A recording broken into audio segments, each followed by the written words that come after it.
आज के क्लास में प्रैक्टिस सेट 2 सॉल्व करेंगे। जिन लोगों ने अभी तक मेरा चैनल सब्सक्राइब नहीं किया है जल्दी से इसको सब्सक्राइब कर लें ताकि मैं जो भी वीडियो अपलोड करूं उसका नोटिफिकेशन आपको मिल जाए। शुरू करते हैं। क्वेश्चन नंबर 1 है, एक समचतुर्भुज की प्रत्येक भुजा 20 सेंटीमीटर लंबी है तथा इसके एक विकर्ण की लंबाई 24 सेंटीमीटर है। समचतुर्भुज का क्षेत्रफल ज्ञात कीजिए। अब समचतुर्भुज होता क्या है? ऐसा चतुर्भुज जिसकी सभी भुजाएं बराबर होती हैं लेकिन इसके सभी कोण 90 डिग्री के नहीं होते, तो इसको हम क्या कहते हैं? समचतुर्भुज कहते हैं। अगर इसके सभी कोण 90 डिग्री के हो जाएंगे तो क्या हो जाएगा? वो एक वर्ग हो जाएगा क्योंकि सभी भुजाएं समान हैं। लेकिन समचतुर्भुज में सभी भुजाएं समान होती हैं लेकिन सभी कोण समान नहीं होते। अब इसके क्षेत्रफल का फार्मूला क्या होता है? क्षेत्रफल बराबर होता है 1/2 इंटू पहले विकर्ण की लंबाई d1 इंटू दूसरे विकर्ण की लंबाई d2। ठीक है, तो ये इसका फार्मूला हो गया पहले विकर्ण की लंबाई। इसको दोबारा ऐसे भी लिख सकते हैं, a बराबर 1/2 गुणा पहला विकर्ण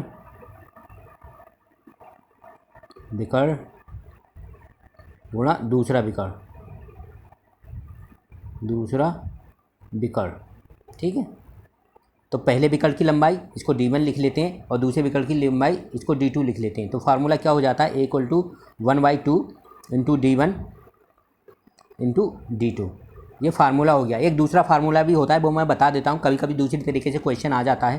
क्वेश्चन ये होता है, एक समचतुर्भुज की आधार की लंबाई 20 सेंटीमीटर है और उसकी ऊंचाई 10 सेंटीमीटर है, तो समचतुर्भुज का क्षेत्रफल ज्ञात कीजिए। तो उसका फार्मूला क्या हो जाएगा? उसका फार्मूला हो जाएगा 1/2 गुणा आधार। कोई भी त्रिभुज हो, अगर उसका आधार और ऊंचाई दी हो, त्रिभुज हो या चतुर्भुज हो, उसका आधार और ऊंचाई दी होगी तो 1/2 इंटू आधार इंटू ऊंचाई, इस फार्मूले से उसका क्षेत्रफल निकल आएगा। ये समचतुर्भुज का क्षेत्रफल है अगर उसकी आधार और ऊंचाई दी हो। ठीक है, तो अभी हमको क्या दिया है? एक विकर्ण दिया है 24 सेंटीमीटर दिया है और एक भुजा दी है 20 सेंटीमीटर। तो इससे हम क्या निकाल लेंगे? इससे हम दूसरी भुजा निकाल लेंगे, दूसरा विकर्ण की लंबाई निकाल लेंगे। सॉरी, भुजा नहीं, विकर्ण की लंबाई। अब ये कोई समचतुर्भुज है A, B, C और D। इसका एक विकर्ण कितना दिया है? 24 सेंटीमीटर दिया है और दूसरा विकर्ण कितना दिया है? दूसरा विकर्ण हमको निकालना है। तो मान लेते हैं ये वाला डी बी विकर्ण है, ये 24 सेंटीमीटर है, तो ये इधर 12 इधर हो जाएगा और 12 इधर हो जाएगा। ठीक है, क्योंकि विकर्ण एक दूसरे को मिड पॉइंट पर काटते हैं, मतलब बीच में काटते हैं, और ये एंगल जो होता है ये 90 डिग्री का एंगल बनता है। जब विकर्ण एक दूसरे को काटते हैं तो उनका एंगल 90 डिग्री का बनता है और वो एक दूसरे के बीच में काटते हैं, मतलब 12 सेंटीमीटर इधर होगा, 12 सेंटीमीटर इधर होगा। तो अब क्या करेंगे? हम दूसरे विकर्ण की लंबाई निकालने के लिए क्या करेंगे? कोई एक त्रिभुज ले लेंगे। अगर मैं मान लूँ ये DOC, ये अगर O है तो DOC ले लेंगे। ठीक है, ये क्या त्रिभुज बनना है? ये ऐसा त्रिभुज बनना है, ये बनना है। ये क्या है? ये 20 सेंटीमीटर है, ये D है, ये C है और ये O है। ठीक है, और एक विकर्ण की लंबाई इसकी कितनी है? 24 सेंटीमीटर है, तो उसका आधा कितना हो जाएगा? 12 सेंटीमीटर हो जाएगा, क्योंकि इस त्रिभुज में लेंगे, ये वाला त्रिभुज है तो इसमें ये साइड 12 सेंटीमीटर हो जाएगी और ये क्या है? इसकी भुजाएं 20 सेंटीमीटर हो जाएगी। तो ये वाली हम निकाल लेंगे पाइथागोरस प्रमेय से। पाइथागोरस प्रमेय क्या कहती है? इसका स्क्वायर बराबर किसका स्क्वायर होगा? इसका स्क्वायर प्लस इसका स्क्वायर। तो 20 स्क्वायर बराबर होगा 12 का स्क्वायर प्लस OC स्क्वायर। तो OC निकल आएगा। OC हम यहाँ से निकालेंगे तो कितना आ जाएगा? 400 माइनस 144। ठीक है, तो OC बराबर कितना हो जाएगा? OC बराबर 16 हो जाएगा। तो OC इतने की लंबाई आ गई, तो पूरे विकर्ण की लंबाई कितनी होगी? OC की डबल होगी। ये OC है, OC का डबल होगा तो पूरे विकर्ण की लंबाई कितनी हो जाएगी? AC बराबर कितना हो जाएगा? 2 इंटू OC, तो 2 इंटू 16। तो पूरे विकर्ण की लंबाई दूसरे विकर्ण की लंबाई कितनी होगी? ये 2 इंटू 16 है। सॉरी, इसको फिर से लिखते हैं, 2 इंटू 16। ठीक है, तो कितना हो जाएगा? पूरा विकर्ण हो जाएगा 32 हो जाएगा। कितनी हो जाएगी? 32 हो जाएगी। तो दूसरे विकर्ण की लंबाई 32 हो गई। अब फार्मूला लगा देंगे। एक विकर्ण D1 कितना हो गया? जो दिया था 24 सेंटीमीटर हो गया, और D2 कितना हो गया? 32 हो गया। ठीक है, तो एरिया क्या हो जाएगा? 1/2 इंटू D1 इंटू D2। ठीक है, तो 1/2 इंटू 24 इंटू 32, तो इसको सॉल्व करेंगे कितना आएगा? 384 वर्ग सेंटीमीटर स्क्वायर। तो ये आंसर ठीक होगा। नेक्स्ट क्वेश्चन देखते हैं। क्वेश्चन नंबर 2 है, जब घड़ी में समय 7:20 है तब घंटे की सुई तथा मिनट की सुई के बीच का कोण ज्ञात कीजिए। इसका सिंपल मेथड है, हम बिल्कुल सिंपल तरीके से बताता हूँ, उसके अलावा आपको कोई और ट्रिक याद करने की ज़रूरत नहीं है। हम क्या करेंगे, जो 7:20 हुआ है तो उसमें हम देखेंगे घंटे की सुई टोटल कितने मिनट चल गई है। हम घंटे में नहीं, इसको मिनट में कैलकुलेट करेंगे। तो 7:20 हुए हैं, इसका मतलब घड़ी की सुई कहाँ पहुँच गई है, मिनट हम देखेंगे। तो 7 घंटे के कितने मिनट हो गए, 7 × 60, ठीक है, प्लस 20 मिनट तो हैं, क्योंकि 7:20 हैं, तो कितने हो गए, 20 मिनट तो हैं, ये ऐसे ही जोड़ दिए हमने। और 7 घंटे को हमने क्या करा, मिनट में चेंज कर लिया, तो कितना हो गया, 440 हो गए, 440 मिनट हो गए। और घंटे की सुई, अब ये देखो, ये घड़ी होती है, ये घंटे की सुई है, ये 12 से लेके 12 से चलेगी, तो पूरे एक चक्कर लगाने में कितने चलेगी, कितने घंटे, 12 घंटे चलेगी। घंटे वाली सुई एक पूरा चक्कर लगाने में कितने घंटे चलेगी, 12 घंटे चलेगी। 12 घंटे का मतलब कितना हो गया, मिनट में बदलेंगे तो 12 × 60, 720 मिनट हो गया। तो घंटे की सुई कितनी चलती है, पूरे एक चक्कर में 720 मिनट चलती है। और पूरे एक चक्कर में कितना कोण बनाती है, कोई भी घड़ी चलेगी, अगर घड़ी है तो यहाँ से चली इसके घंटे की सुई, तो एक पूरा चक्कर लगाएगी तो कितना कोण बनाएगी, 360 डिग्री, क्योंकि एक पूरा सर्कल में कितना कोण होता है, 360 डिग्री होता है, ठीक है। तो 720 मिनट में कितने डिग्री का कोण बनाती है, 360 डिग्री, ठीक है। 720 मिनट में 360 डिग्री का कोण बनाती है, तो एक मिनट में कितना कोण बनाएगी, 360/720, ठीक है, ये कट जाएगा, तो 1/2 कितना बनाएगी, 1/2 डिग्री, एक मिनट में 1/2 डिग्री कोण बनाएगी। अब टाइम कितना हुआ है, 7:20, 7:20 का मतलब 440 मिनट, ठीक है। एक मिनट में हाफ डिग्री कोण बना रही है, तो 440 मिनट में कितना कोण बनाएगी बताइए, घंटे की सुई। तो घंटे की सुई 440 मिनट में कितना कोण बनाएगी। अब आपको याद रखना है एक मिनट में कितना कोण बनता है घंटे की सुई द्वारा, हाफ डिग्री। तो 440 मिनट में हाफ × 440, ठीक है, 220 डिग्री कोण बनाएगी। 440 मिनट में कितना कोण बनाएगी घंटे की सुई, 220 डिग्री। अब मिनट वाली सुई कहाँ होगी, 20 मिनट पे, क्योंकि 7:20 हुए हैं, तो मिनट वाली सुई 20 मिनट पर होगी। तो 20 मिनट में कितना कोण बनाएगी, 60 मिनट में कितना कोण बनाती, मिनट वाली सुई की बात कर रहे हैं, अभी ये घंटे वाली सुई की बात करी थी। तो मिनट वाली सुई एक पूरा चक्कर लगाने में कितना घूमती है, 60 मिनट। तो 60 मिनट में कितना कोण बनाती है, 360 डिग्री, ठीक है। एक मिनट में कितना कोण बनाएगी, 360/60 बराबर 6 डिग्री, कितना कोण बनाएगी, 6 डिग्री कोण बनाएगी। अब मिनट कितने हैं, 20 मिनट, तो 20 मिनट में कितना कोण बनाएगी, तो 20 × 6 120 डिग्री कोण बनाएगी। कितना कोण बनाएगी मिनट की सुई, 120 डिग्री। और घंटे की सुई ने कितना कोण बनाया था, घंटे की सुई ने बनाया था 220 डिग्री। तो दोनों के बीच का कितना अंतर हो गया, 220 - 120, बताइए 100 डिग्री। तो ये 100 डिग्री आंसर आ गया। अब आपको याद रखना है, शॉर्ट ट्रिक के लिए आपको याद रखना है, जो घंटे की सुई होती है वो एक मिनट में कितना कोण बनाती है, हाफ डिग्री, मतलब हाफ डिग्री का मतलब 1/2 डिग्री। और मिनट की सुई एक मिनट में कितना कोण बनाती है, 6 डिग्री। आपको पता है मिनट की सुई एक मिनट में 6 डिग्री कोण बनाती है, घंटे की सुई घंटे की सुई एक मिनट में 1/2 डिग्री कोण बनाती है। अब आपको जो भी क्वेश्चन आएगा आराम से निकाल सकते हैं। 7:20 पर अगर पूछ लिया, कुछ भी पूछ सकता है, 8 बजे पूछ लिया, 8 बजे घंटे की सुई और मिनट की सुई में क्या डिफरेंस होगा, तो 8 बजे का मतलब कितना हो गया, 8 × 48, 480 मिनट। 480 मिनट में घंटे की सुई कितना चलेगी बताइए, 480 मिनट में 480 × 1/2 से मल्टीप्लाई कर देंगे तो आपको निकल आएगा कितना कोण बनना। और मिनट की सुई कहाँ होगी, मिनट की सुई 12 पे होगी, 12 का मतलब 0 डिग्री एंगल चली है या 0 डिग्री कोण बनाए, तो मिनट की सुई द्वारा बनाया हुआ कोण कितना होगा, 0 डिग्री होगा। तो दोनों का डिफरेंस निकाल लेंगे तो निकल आएगा 8 बजे मिनट की सुई और घड़ी की सुई में, घंटे की सुई में कितने डिग्री का कोण होगा। तो इस तरीके से आप आराम से निकाल सकते हैं। आपको बस ये करना है, जो घंटे हैं उनको मिनट में कन्वर्ट करके और घंटे की सुई द्वारा बना हुआ कोण निकालना है। तो ऐसे कोई भी क्वेश्चन आप सॉल्व कर सकते हैं। आपको बस इतना याद रखना है, घंटे की सुई जो हमने निकाला था एक मिनट में कितना कोण बनाती है, तो 1/2 डिग्री कोण बनाती है। और मिनट की सुई एक मिनट में कितना कोण बनाती है, वो 6 डिग्री कोण बनाती है। बस इससे सारे क्वेश्चन कैलकुलेट हो जाएंगे। किसी भी तरीके का क्वेश्चन आएगा आप उसको ईजिली सॉल्व कर सकते हैं। नेक्स्ट क्वेश्चन देखते हैं, क्वेश्चन नंबर 3 है, 7 की पावर 105 का इकाई का अंक कितना है।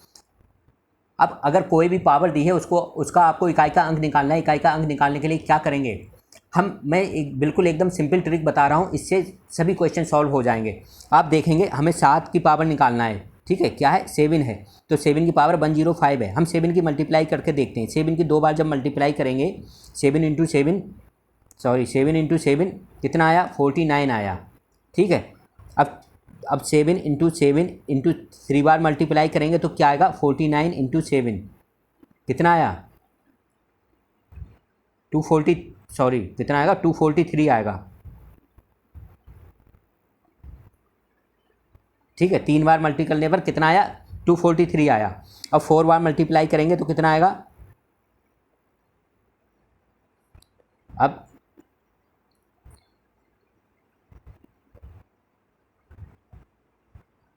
तीन 30 15 1501 आया।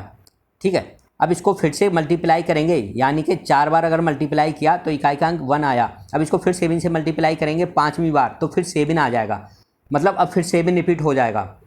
जैसे 4 के बाद फिर 7 से मल्टीप्लाई करेंगे, मतलब 7 की पावर 4 के बाद जैसे ही 7 की पावर 5 आएगा तो इकाई का अंक फिर से क्या हो जाएगा 7 हो जाएगा। तो हम क्या करेंगे, जो भी पावर दी है इसको 4 से डिवाइड करेंगे। किसको, 105 है तो इसको हम 4 से डिवाइड करेंगे। कितना आया 4 दूनी 8। ठीक है, कितना बचा 2 बचा, 4 छंग 24, कितना बचा रिमाइंडर 1 1/4 बचा।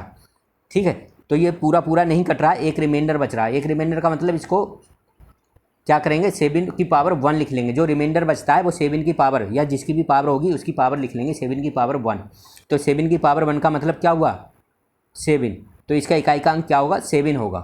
ठीक है, अगर 7 की पावर कुछ दी हो और उसका इकाई का अंक निकालना हो तो हम क्या करेंगे, जो पावर होगी उसको 4 से डिवाइड कर देंगे और जो रिमाइंडर आएगा मतलब जो शेष बचेगा उसको हम 7 की पावर लिख लेंगे और उसको सॉल्व करेंगे।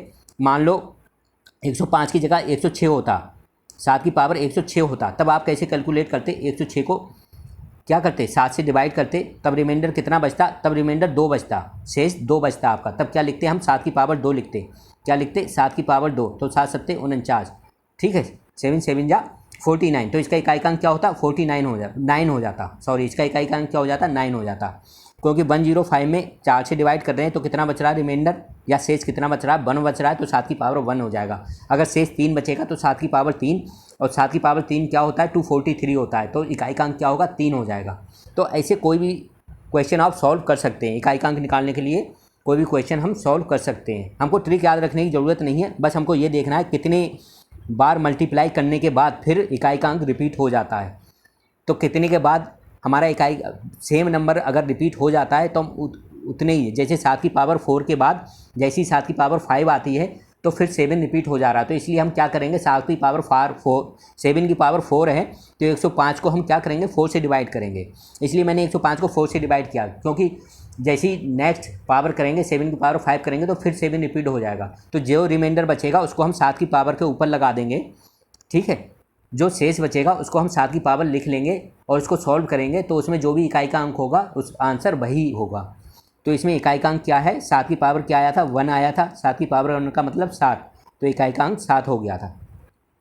नेक्स्ट क्वेश्चन देखते हैं, क्वेश्चन नंबर 4 है 674 × 218 × 347 × 513 का इकाई का अंक क्या होगा। अब ये सब मल्टीप्लिकेशन में नंबर है तो इनका इकाई का अंक निकालना है। कैसे इकाई का अंक निकालेंगे, हम जो इकाई के नंबर हैं, जैसे इकाई का नंबर इसमें क्या है 3 है, इसमें 7 है, इसमें 8 है, इसमें 4 है, इन सबको मल्टीप्लाई कर देंगे 4 × 8 × 7 × 3। ठीक है, 7 × 21 × 8 चौक 32। ठीक है, अब हम क्या करेंगे, इनमें जो आया इकाई का अंक, इसमें 2 आया, इसमें 1 आया, अब 2 × 1 कर लेंगे, कितना आया 2 आया, तो इकाई का अंक क्या होगा 2 होगा।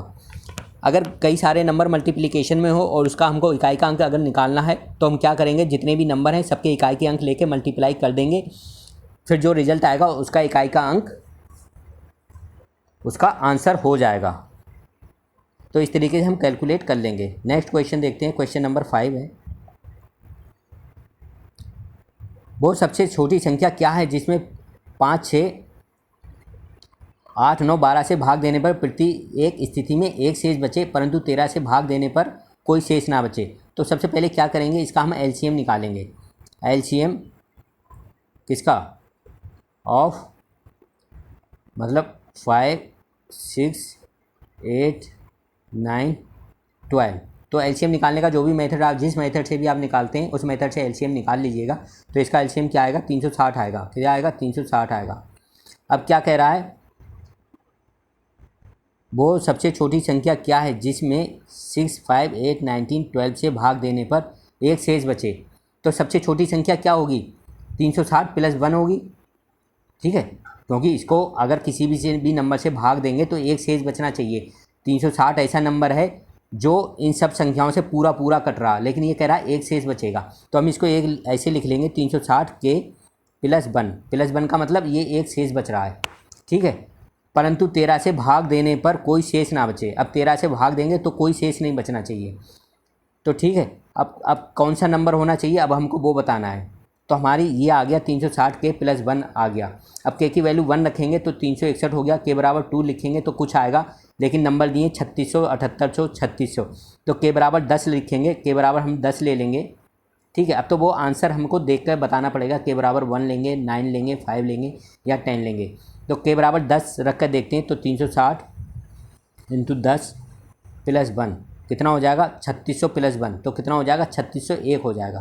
कितना हो जाएगा, 3601। 3601 आ रहा है, इसका मतलब ये ऑप्शन ठीक है। के बराबर 10 रखने पर 3601 आ जा रहा है, तो इसका ऑप्शन डी ठीक है। नेक्स्ट क्वेश्चन देखते हैं। क्वेश्चन नंबर 6 है।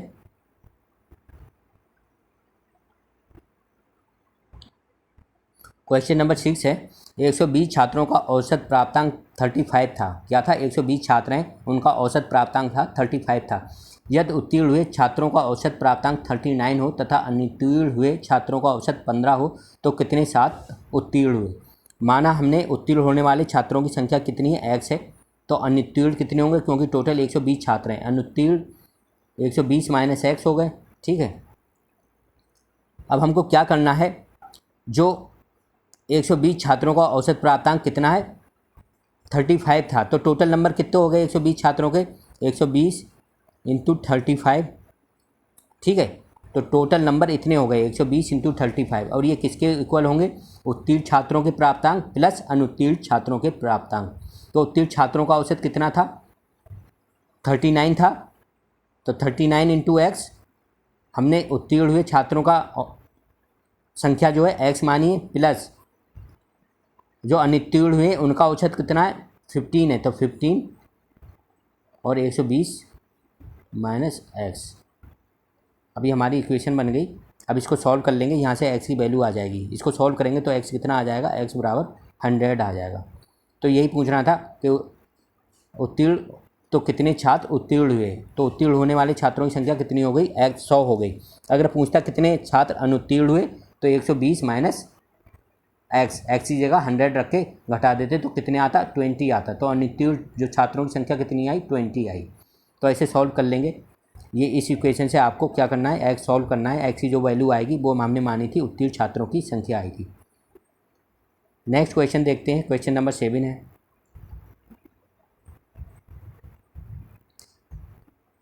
क्वेश्चन नंबर 7 है, किसी संख्या का 30% संख्या के 2/5 भाग से 8 कम है, संख्या ज्ञात कीजिए। माने संख्या x है, तो संख्या के 2/5 भाग से, तो 2/5 भाग क्या हो गया, 2x/5 हो गया।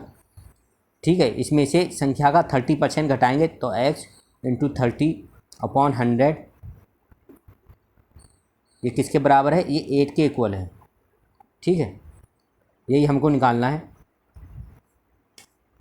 अब नीचे 10 एलसीएम ले लेंगे तो क्या आएगा, 4x माइनस 3x बराबर 8।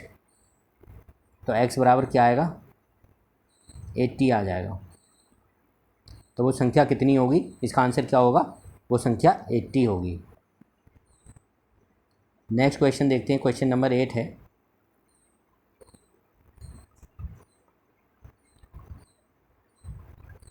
दो भाइयों की वर्तमान आयुओं का अनुपात 1/2 है। दो भाई हैं, मान लें एक भाई की आयु x है, दूसरे भाई की आयु y है, और इनका अनुपात कितना है, 1/2 है। तथा 5 वर्ष पूर्व का मतलब आयु कितनी, अभी ये आज की आयु है x और y, 5 वर्ष पूर्व इनकी आयु कितनी हो जाएगी, x माइनस 5, और y की आयु कितनी हो जाएगी, y माइनस 5, और ये अनुपात कितना था, 1/3 था। ठीक है, तो दो इक्वेशन बनेगी, 2x बराबर y हो जाएगा, और यहाँ से क्या आएगा, 3x माइनस 15 बराबर y माइनस 5। तो 3x माइनस वाई बराबर 10 हो जाएगा। क्या हो जाएगा, 3x माइनस वाई बराबर 10 हो जाएगा। तो दो इक्वेशन आ गई, एक इक्वेशन ये आ गई और एक इक्वेशन ये आ गई। दोनों को सॉल्व करेंगे तो क्या आएगा, एक्स और वाई की वैल्यू आ जाएंगी। ठीक है, एक्स और वाई कितना आएगा, एक्स बराबर 10 आ जाएगा और वाई बराबर कितना आएगा, 20 आएगा। एक्स बराबर क्या आएगा, 10 आ जाएगा और वाई बराबर 20 आ जाएगा यहाँ पे। अब क्या कह रहा है, 5 वर्ष बाद उनका आयुओं का अनुपात कितना होगा। तो बताइए 5 वर्ष बाद एक्स की आयु कितनी हो जाएगी, तो एक्स प्लस 5 हो जाएगी और वाई की कितनी हो जाएगी, वाई प्लस 5 हो जाएगी। तो यही हमको निकालना है, अनुपात निकालना है। तो X plus 5 upon Y plus 5 निकालना है। एक्स की वैल्यू कितनी दी है, 10, तो 10 प्लस 5। वाई की वैल्यू कितनी दी है, 20, तो 20 प्लस 5 कितना हो जाएगा, 15 अपॉन 25। ठीक है, तो कितना हो जाएगा, 15 अपॉन 25 बराबर 5 से डिवाइड हो रहे हैं, 5 3 जा 15 और 5 5 जा, तो 3:5 हो जाएगा। कितना हो जाएगा, 3:5 हो जाएगा। 5 से डिवाइड हो रहे हैं, 5 3 जा 15 और 5 5 जा 15, तो 3:5 आंसर आ जाएगा इसका। हमको बस ये याद रखना है, अगर हम वर्तमान आयु एक्स और वाई मान रहे हैं तो 5 वर्ष पूर्व आयु क्या हो जाएगी, एक्स माइनस 5 वाई माइनस 5, और 5 वर्ष बाद आयु क्या हो जाएगी, एक्स प्लस 5 और वाई प्लस 5। क्योंकि आज हमारी आयु अगर 5 वर्ष है तो 5 वर्ष बाद कितनी आयु हो जाएगी, बताइए। 5 + 5 10 वर्ष हो जाएगी। और 5 वर्ष पहले कितनी आयु थी, हमारी 0 आयु थी। 5 वर्ष पहले हम पैदा हुए थे। अगर आज हमारी आयु 5 वर्ष है तो ये याद रखना है कब हमको आयु घटाना है, कब जोड़ना है। क्वेश्चन नंबर 9 है, स्नेह की आयु अपने पिता की आयु का छठा भाग है। क्या है, स्नेह की आयु है और वो अपने पिता की आयु का छठा भाग है। तो पिता की आयु मान लेते हैं एक्स है, एफ बराबर, एफ का मतलब फादर, फादर की आयु एक्स है। तो स्नेह एस फॉर स्नेहा, स्नेह की आयु कितनी हो जाएगी, फादर की आयु का छठा भाग, तो 1/6 एक्स हो जाएगी। 10 वर्ष बाद स्नेह के पिता की आयु, ठीक है, तो 10 वर्ष बाद स्नेह के पिताजी की आयु एक्स प्लस 10 हो जाएगी। क्योंकि आज अगर इसकी आयु एक्स है तो 10 वर्ष बाद कितनी हो जाएगी, एक्स प्लस 10 हो जाएगी। ये किसके इक्वल है, विमल की आयु से दोगुनी है। कितनी है, विमल की आयु से दोगुनी है। तो 2 + 10, तो बाई, ठीक है, विमल की आयु हमने क्या मान लिया, बाई मान लिया। तो विमल की आयु से दोगुनी है तो 2 × y + 10। विमल की वर्तमान आयु हमने मान ली बाई है, तो 10 वर्ष बाद कितनी हो गई, y + 10 हो गई। अब क्या कह रहा है, यदि विमल का 8वां जन्मदिन 2 वर्ष पूर्व मनाया गया है तो स्नेहा की वर्तमान आयु कितनी है।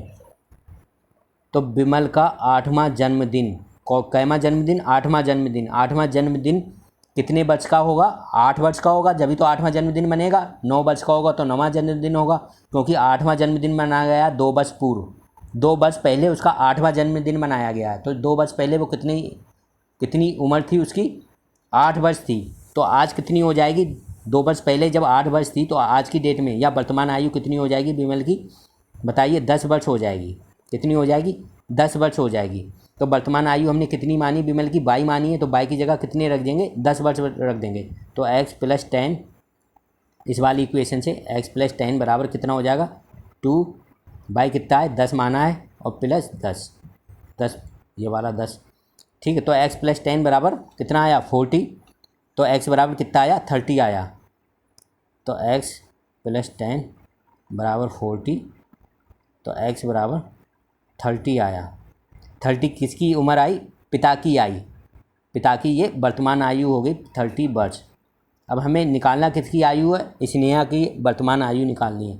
तो एस बराबर कितना था, 1/6 एफ, फादर की आयु का 1/6, तो फादर की आयु कितनी है, 30 वर्ष है, ठीक है। तो 1/6 × 30, तो कितना आया, 5 वर्ष आया।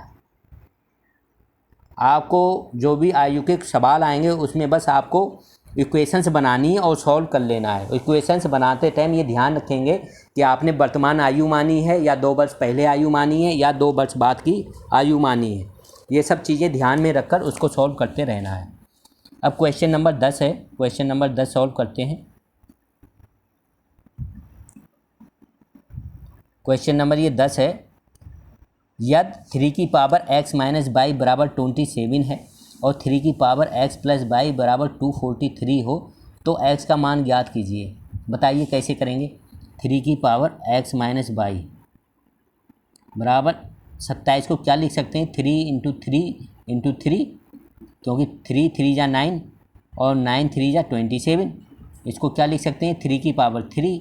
तो x माइनस बाई कितना हो जाएगा बताइए। दोनों तरफ अगर सेम, अगर 3 की पावर है दोनों तरफ तो पावर कंपेयर हो जाती है, पावर की तुलना करने पर, या इनकी जो घात हैं उनकी तुलना कर देंगे। तो घातों की तुलना करने पर यहाँ घात कितनी है, 3 की घात x माइनस बाई है और यहाँ 3 की घात क्या है, 3 है। तो x माइनस बाई बराबर क्या हो जाएगा, 3 हो जाएगा।